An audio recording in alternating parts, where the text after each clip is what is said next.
So let's talk about follow-up strategies, right? So we talked about now how we delivered the flyers, we delivered the business cards, we delivered proposals. Let's even say we deliver some contracts now, right? For this here, you got to follow up itself, follow up. Let's talk follow up. In order for you to follow up on a lead, you got to be consistently calling and calling and calling. It's not going to happen right away. If you're trying to prospect, you got to consistently call, dial, dial, dial. So it says there, persistence, repetition. That is the number one success to follow up.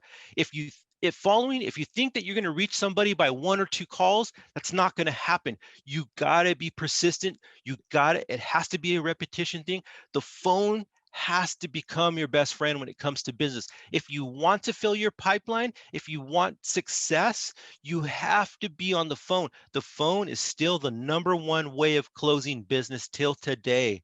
30 years in this industry, sales closing is always done over the phone. There's 3 phases that I use: sell, text, email, to prospect and to follow up with customers and to communicate with customers. And they all work in different ways, right? Everybody wants to be communicated in a different way. For me personally, it's sell. And we talked about this in previous trainings.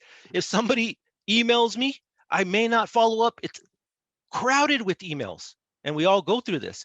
So some people may be on their email where they say, you know what, every email they read, every email they could respond at that time, and that's their preference of communication. That's what they prefer.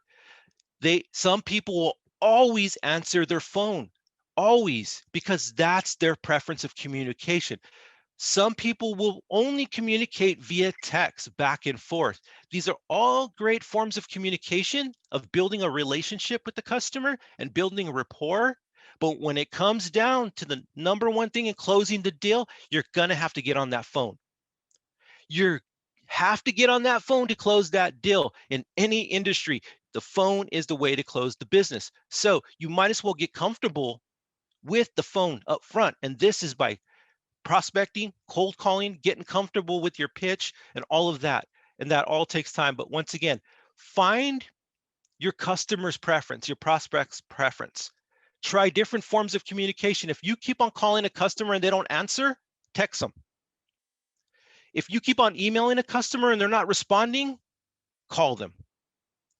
If you keep on calling the customer and they're not responding, text them, whichever it works. Try many different strategies in order to find the way that they communicate. But because the number one thing to remember here is that everybody's different on the way that they prefer to communicate until the end where they like to close the deal. So find that preference, use that preference, and that's the way that you'll build that relationship, because you're communicating with the person in the manner and the way that they want to be communicated. They're comfortable choosing that style.